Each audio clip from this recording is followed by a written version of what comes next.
Good morning, Rabotai. Welcome to Breakfast in the Class. Welcome. We have here today with us some first-time, long-time listeners, first-time attenders. Ahlan, what are your names? Leon Marachi. Leon Marachi, who's donated today's breakfast, right? Where's the sign? Here we go. We've got it right over here. Okay, and who else? Noah Marachi. Noah Marachi, your son, okay? David Marachi. David Marachi, I'm sensing a pattern. Murray Marachi. Murray Marachi. And you guys are twins? Yes. Okay, all right, fine. All the way from Florida. All the way from Florida, just to list to be here live. Wow. Ishtabach Shemo. I'm not even that impressed with myself, by the way. Okay, that is amazing.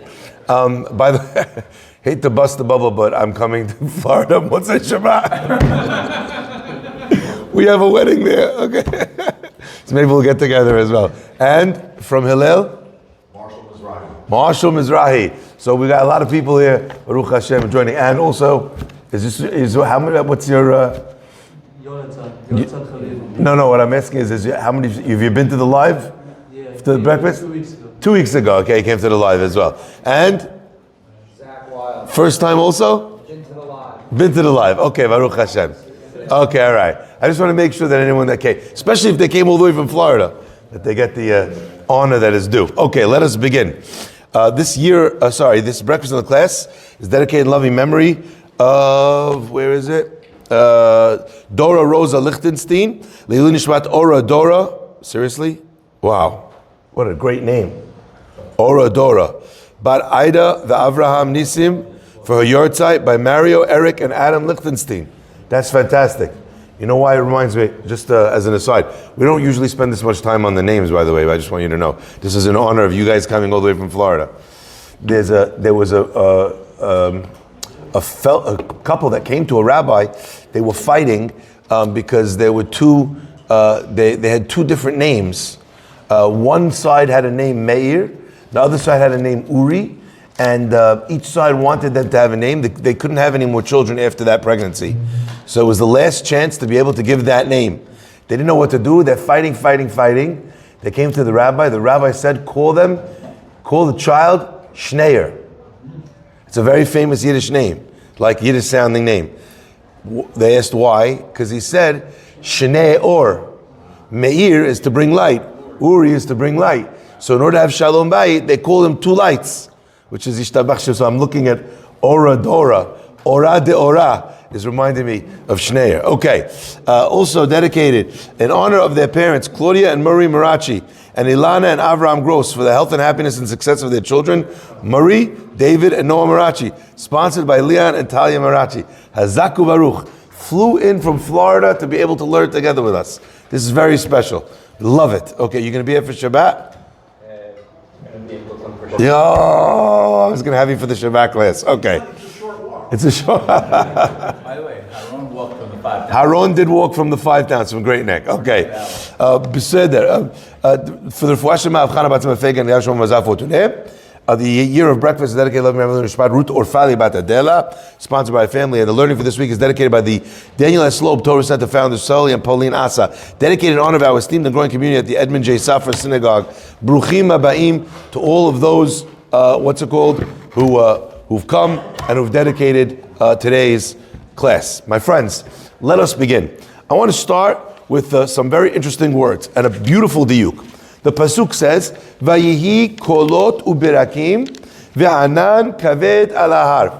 When the Jewish people received the Torah on Mount Sinai, the pasuk tells us, and there were kolot uberakim. There was voices and there was thunder, ve'anan and lightning, ve'anan cloud, kaved al har, heavy on the mountain. There was a thick fog on the mountain. Beautiful, powerful noises, kolot, sounds. And the Chachamim explained to us that what were these sounds? What did it feel like at Har Sinai? They said something very interesting. And the Am was ro'im et kolot ve'et lapidim. And they saw, and the people saw the sounds. Chachamim asked, what does that even mean? How do you see a sound?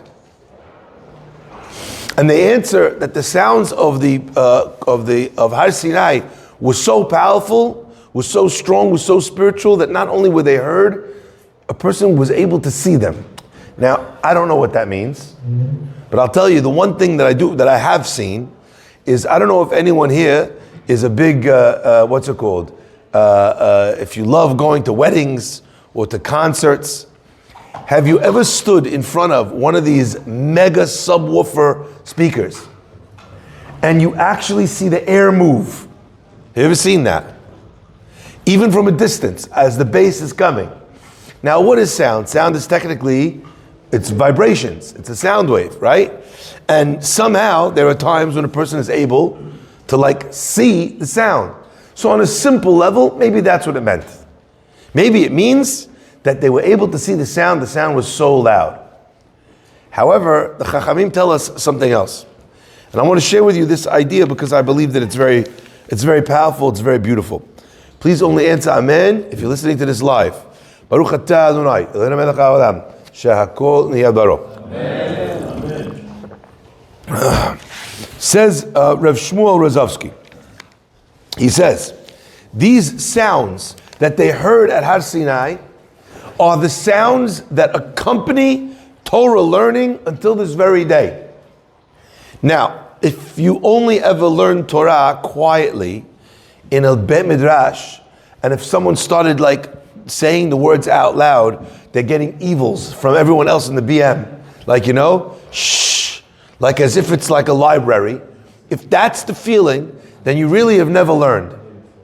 Says Rav Shmuel Rozovsky, says that the sounds that accompanied the giving of the Torah the first time round are the sounds that accompany Torah to this day. I used to sometimes, when I was going to Eretz Israel with groups of students that weren't religious or people that had never really been exposed to this or that were growing Ba'alei Teshuvah, one of the things I would do at the time I was learning in the yeshiva, in the biggest yeshiva in the world, Mir, and I would walk with them into the Mir yeshiva, and they say, where we're going? Oh, you'll see. And I would walk them right down into the middle of the Bet Midrash. There's over, I think, maybe 1,000 people learning in the main Bet Midrash, and they're not just sitting and learning. They're yelling, screaming at each other. What do you mean? Gemara doesn't mean that. The rabbi said like this. How could that be? Rashi says like this. Tosafot, ba, ba, ba, ba, ba. Screaming, yelling. They had no idea what was going on. Why is it so noisy? I said, you ever go to Madison Square Garden where the Knicks, ice, tray, overtime, 139, 138? Did you ever ask why there's noise? You ever go to a Rangers game and they score a goal and everyone's on their seats screaming, oh! Ever ask why they're singing? Everyone should be sitting nicely. What difference does it make? Does it add anything if they're making noise? You never ask that question. You know why? Because screaming at a sports game illustrates the excitement that the people have to see their team score. Okay? That's the idea. I mean, I wouldn't know, I'm a Giants fan. But the point is, yeah, Be'ezat Hashem, inshallah, soon. All right. Exactly. Inshallah. So the question is, where is that excitement when a person is learning? Says Rav Shmuel Rozovsky that God was showing us that the noise of Torah is present if the Torah is pure. And if the noise is not there, and the back and forth, and the questions, you don't know. As a rabbi, a lot of times, you finish off the class, and I'll say, okay guys, we have time for a few questions. Any questions?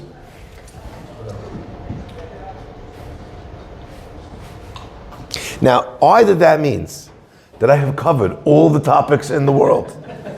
I am such a master of my craft that all the questions that exist in the world have been answered by that 20-minute shiur. Either that's the case. I mean, I'm not that arrogant to believe that. Or, I don't know, I'm not that. But I'll tell you one thing. If all you were a bunch of yuppies and I was just giving you a shiur on Bitcoin, people would have questions. Yeah, if I was telling people about this new opportunity to invest in real estate, I just found these apartments you could buy, 1,000 questions we'd have. But when it comes to something which is kihem chayenu ve'orech yamenu, there's no questions.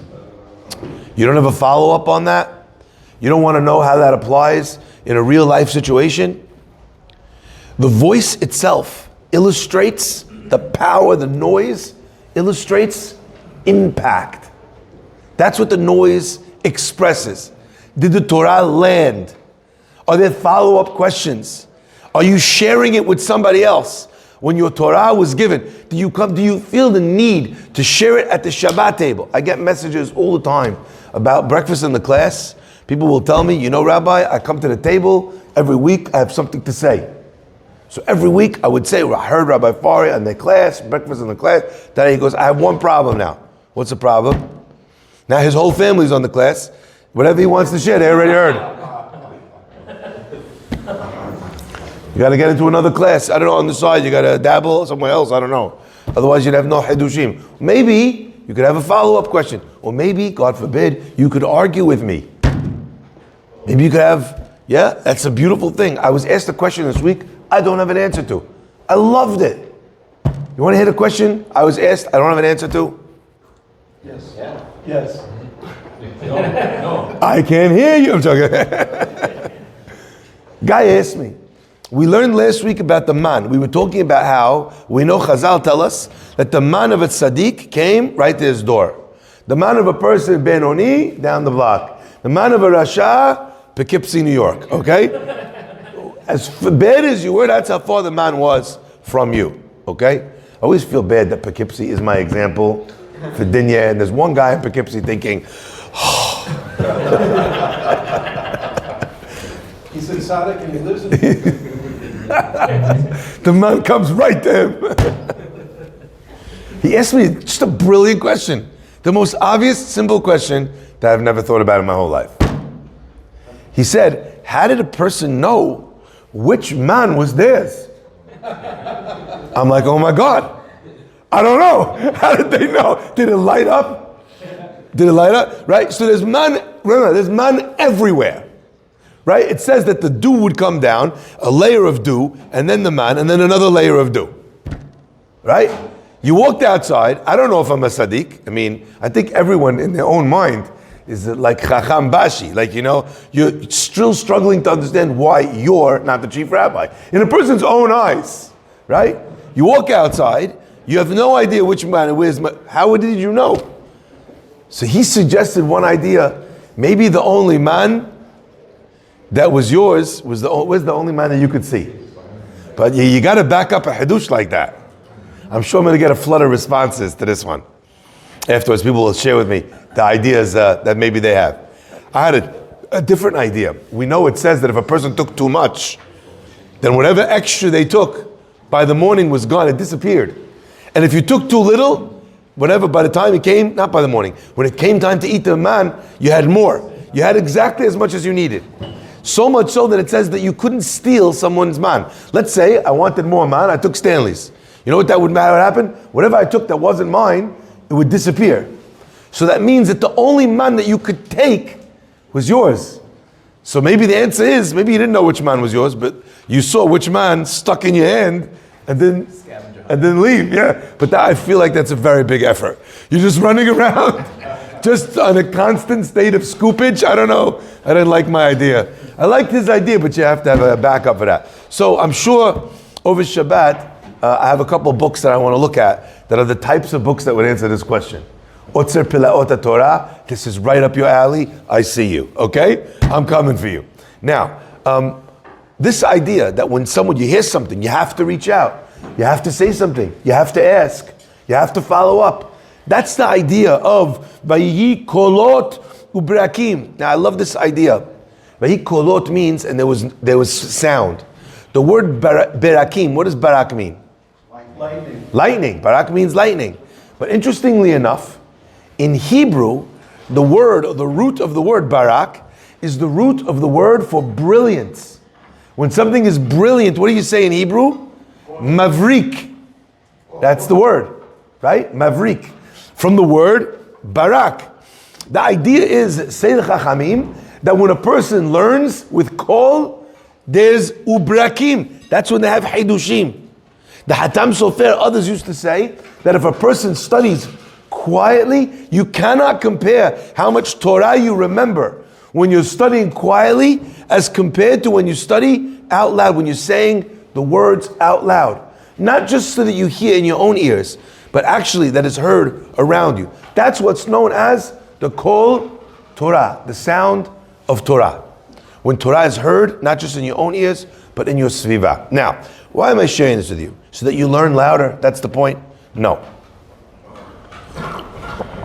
What I'm sharing with you is a very simple idea, and that is Torah and excitement, which people think are two different things, we're learning over here were actually the same.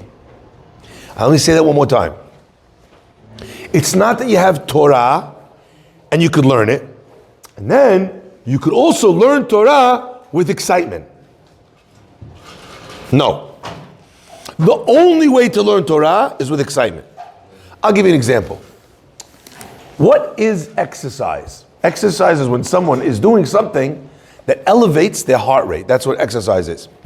Let's say I'm doing whatever the other thing was, what other people would consider exercise, but it's not moving my heart rate at all. Then there's no exercise.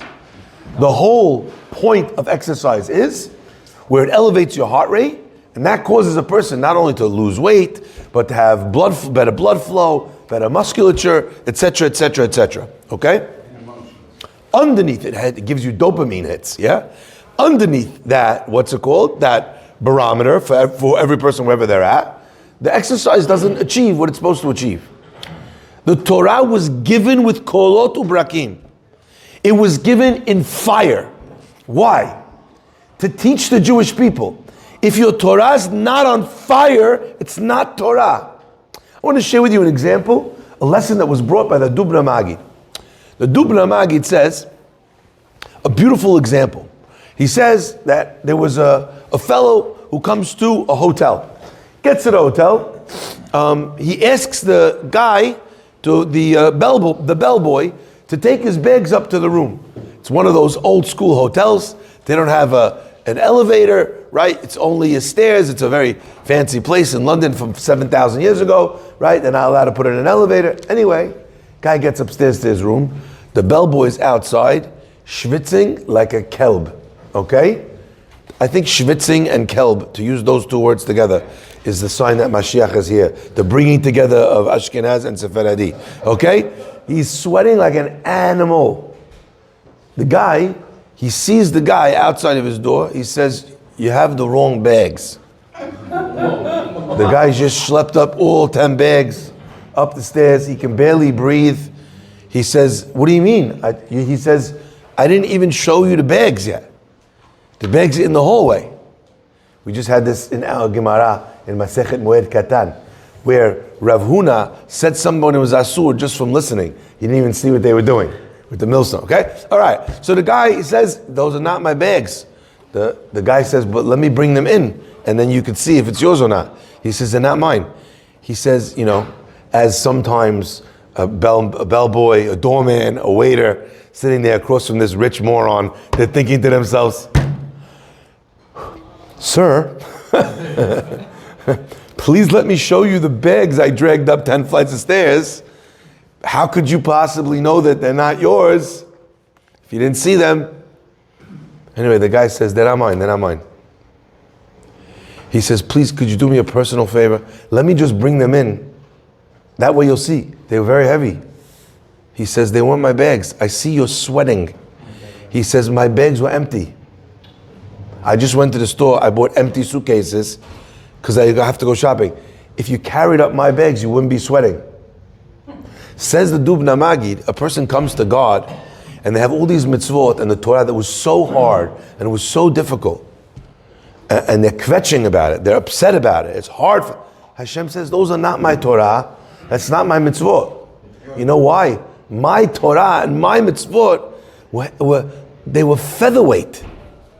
They weighed nothing. They made you feel happier. What we're learning over here is that the Torah, in the moment it was given, had to be given in a way of enjoyment, of excitement, of electricity, screaming out loud like we were at the end of the Super Bowl and it was a close game. That's what we need to be at. And if it's not that, that's not Torah.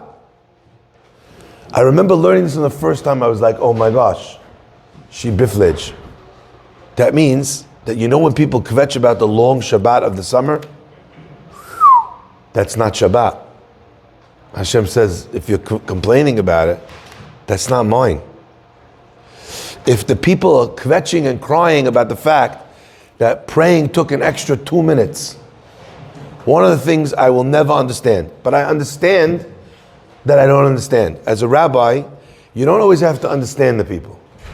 You have to understand that you don't understand the people. If you understand that you don't understand, that's also a little bit like understanding.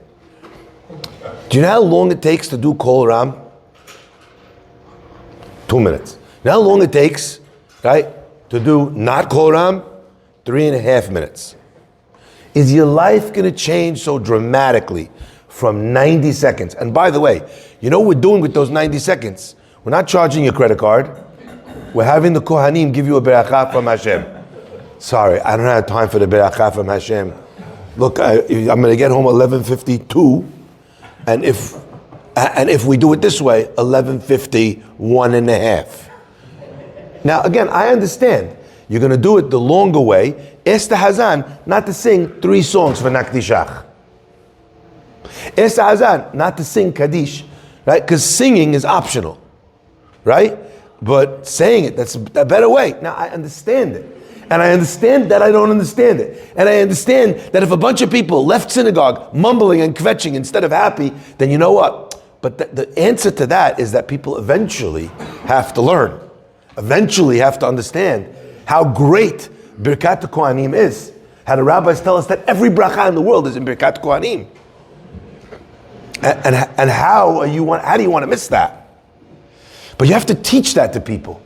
You can't impose it on people. You know why? Because this is something I have to always tell Mark Ajmi, if the people are unhappy that they got Birkat Kohanim, then they didn't get Birkat Kohanim. So Mark always, his argument to me is, they have to get the Birkat, how are we missing it? You know what the answer is? If God is going to come give you a blessing, and 85% of the people are upset about the blessing and moaning about the blessing, you know what that does? It gives the opposite of blessing. It means Hashem came to give a beracha, and the people, with their lack of joy, with their lack of kolot, ubrakim, with their lack of fire, rejected the blessing. What do we learn? If you have a kohen who has one person in the shul he doesn't like, one person in the shul who he does not want to give Birkat Kohanim to, he's not allowed to go up to give Birkat Kohanim. You know why? Because the beracha says, Varech et amo Yisrael be'ahava, with love. And if you're not blessing with love, it's not a blessing. And in the same way, if they're not giving the blessing with love, it's not a blessing. If the people are not receiving it with love, it's also not a blessing. In fact, it would be better not to have the people show God that they don't want His blessings. It would be better not to have the blessing and to have that kitrug in Shamayim, to have that complaint against the Jews in the heavens, than to have it in the first place. It's very difficult. What do we need to do? We need to teach. We need to learn. So right now, breakfast in the class is getting to upwards of 10, 11,000 people a day. At least maybe the people that are listening to this will understand. If my Kohanim is not with love, it's not a beracha. If my Torah is not shouted with questions and excitement, it's not Torah. If my Shabbat is a pain in the neck, it's not Shabbat. Tied in to the very essence of Torah was Hashem saying, guys, this is a big deal. And if you don't understand what a big deal it is, you're getting it wrong. I want to give you an example. Imagine someone developed a pill, and this pill was the most unbelievable pill in the world. It solved all sicknesses. It made a person strong. It gave you a great state of mental health and awareness. If you were angry, it made you happy. If you were judgmental, it made you sensitive, kind, and forgiving. Imagine someone made a pill. Beautiful. And not only they make the pill itself is gorgeous. Shines, looks like a diamond. Now imagine someone gave you this pill. Like, wow, so beautiful. You put it in a ring, you stuck it on your finger. You made it into a bracelet. You stuck it on the wall. You stuck it on the item. Beautiful. What a silly person that would be. It is beautiful in the way that it's being presented. But do you understand what it has the possibility of doing if you actually ingested it? For many of us, our practice of the mitzvot is a practice which is external. We're tapping into the beauty, but we're showing it on a ring. We're putting it on the wall. We're engaging with Shabbat, but not with our heart and soul. I want to share something with you. I remember hearing a line that shook me. They once asked Rav Shach, how come his son did not, his son was a great man, but how come his son did not become like him in Torah learning, in mitzvot? I heard the answer, I was shaking. You know what he answered? He said, because I didn't sing Pizmonim on Shabbat at the table. Raise your hand if you don't sing Pizmonim at Shabbat at the table. Now, I don't know if he was saying Pizmonim, because I doubt that a guy whose name is Rebbe Lozer Menachem Mon Shach, I doubt he was singing Ya Yahid Ram Le'olam Le'olam. He probably was singing some other Nigunim. There you go. Maybe he was probably singing Yoim Shabbasayin, okay? Or something like that. All right? But my friends, what was he saying? Can I ask, what do you think Rav Shach was doing when he was not singing? Like, I struggle to believe that he was like to his wife, I don't know what her name is. Chayaleya! I'm just making it up, right? The Shabbos shluf is calling. I want to go to sleep. I'm exhausted. I just want to grab a nap. That's not what he was doing. He was running to learn more Torah. Probably people were coming to speak to him. What was he saying? The Shabbat he kept impeccably. But he felt that his son didn't get the joy of Shabbat.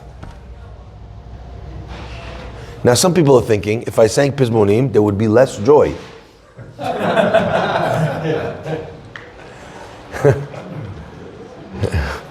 Either because the kids don't like Pizmonim, or because, have you heard my voice? That's what some people will tell you.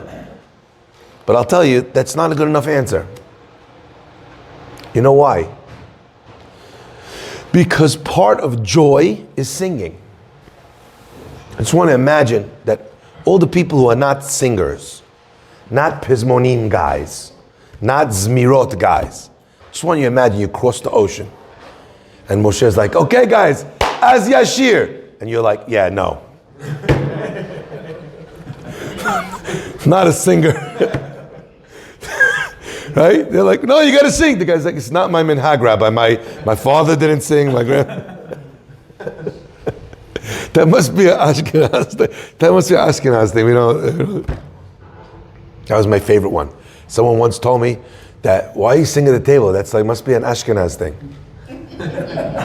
You know what I did? I went to the shelf. I took out an Ashkenaz Pizmonim book. It's this thin.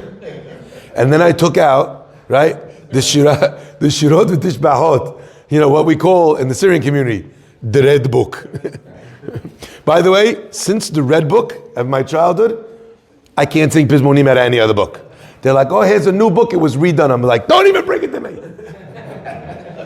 If it doesn't have 94 pages, numbered 318, 318A, 318B, 318C, 318D, 318E. What's 318E? 228B? 502A. Come on, guys. Yeah, this is not our minhag. Yeah, this is their thing. We have 600 plus pages in that book. By the way, a lot of people who've never got to the end, you'll be surprised to know, if you turn all the way to the end of the red book, it has, what song? Yisrael Zahav and Atikva. Yishalayim Shel Zahav and Atikva, yes. But it also has, with musical notes, I'm not going to tell you, so now you have to look. Nope, not Star Spangled Banner. Now you have to look for yourself. Okay. Shirot Tishbachot are part of Judaism. They're part of what it is. In the Beit HaMikdash, they had 15 stairs, and the stairs were Shir La Ma'alot. That's why it's called La Ma'alot, a song of ascents. Ma'alot means steps. Every step they would take, they sang another song. Why'd they do that? On a simple level, it's a nice thing for the Beit HaMikdash. No. Rising in Ruchaniyut is expressing more joy in your mitzvot, in your Kiddusha. So the question is, and I'll leave it to you. But what we learned this morning is that kolot ubrakim are integral to Kabbalat Torah. How much noise does your Judaism make? How much joy is pouring out of it? Be'ezat Hashem, we should be zocheh in every area of our lives to bring excitement, to bring joy, to bring excess, to do the mitzvot in their most beautiful way. Ze Eli ve'anveu is not only for God. It's not that we're making the mitzvot beautiful for God, we're making the mitzvot beautiful for us, so that we are excited to do that mitzvah. Understand this. For your Shabbat table, get the best foods. Someone came to me, told me their kid hates Shabbat. What should I do? Should I take away this? Should I lock up that? I said, don't lock up, don't take away. I said, take your kid, put him in this car, drive to Tomer's, okay? Drive to whatever store you go to, your local Orthodox grocery store, and let them choose the Shabbat treats. That is, I know some of you are dentists and you're very upset at me right now, but when a child is choosing a special treat that they have for Shabbat, you don't love soda for your kids. Great, don't give them soda. On Shabbat, let them have soda, a little bit. For all the kids that are listening to this with their parents, I'm your new favorite rabbi. Understand? If that makes a kid pumped for Shabbat, is that not worth it? Is that not worth it? When we invest in that way, then the Torah comes alive. And when we don't invest in that way, God says about our Torah, which is joyless, which is noiseless, which is quiet, which sits in a corner, God says, Al ozvam et torati. You left my Torah. You know why? Al asher lo avad tahat asher lo avadtem. You did not serve besimcha u'betuv levav. If you didn't serve with joy, you don't have a joyless Torah. You don't have Torah at all. Hashem should bless us to be able to have this each and every day. Baruch Hanei Le'olam.